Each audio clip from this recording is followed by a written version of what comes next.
මේ ලක්ෂ 5ට වඩා වැඩි ගෙවීම් ඇයි අපිට මුදදිල කරන්න බැරි? මොකද එතන තියෙන නීතිමය පසුබිම නැත්නම් බදු සම්බන්ධ කාරණේ මොකද්ද එතනදී පොඩ්ඩක් අපිට පැහැදිලි කරන්න.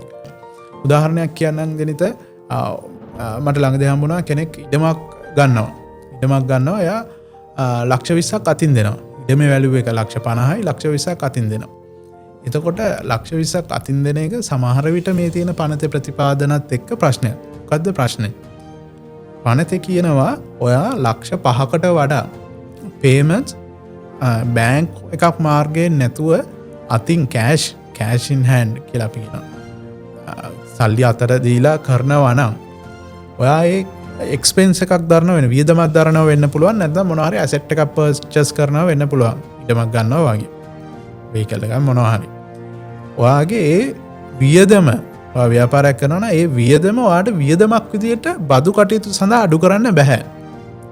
සහ ඔයා ඇසෙට් එකක් පර්චේස් කරා නම් ඒ කොස්ට් එක අතින් ගෙවපු ගාන සල්ලි වලින් ගෙවපු ගාන ඔයාගේ ඇසෙට් එකේ කොස්ට් එකක් විදියට පෙන්වන්න බෑ පනත අනුව.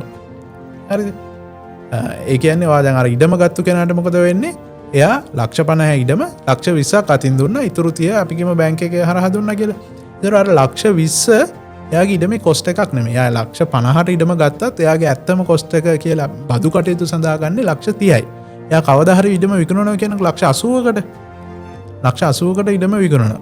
හරිනම් එයාගේ ප්‍රොෆිට් එක කීයද? 50 ඉඩමක් ගත්තා 80ට වික්කා. ලක්ෂ 30යි. හරිද? හැබැයි මේ අවස්ථාවේ එයාට අර ලක්ෂ 50 නෙමෙයි ඉඩමේ කොස්ට් එක.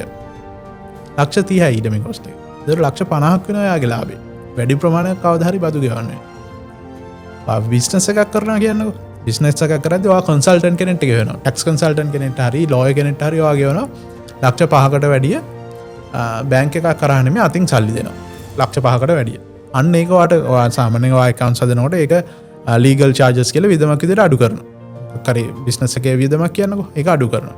හැබැයි මේ අවස්ථාවේදී ඔයාට ඒක අඩු කරන්න බෑ පනතේ ප්‍රතිපාදන අනුව. ඒතකොට ඇත්තටම මේක මම දිනට අහපු ප්‍රශ්නේ නිවැරදි කරන්න ඕනේ. ඔයාට මේක කරන්න බෑ කියන එක නෙමෙයි.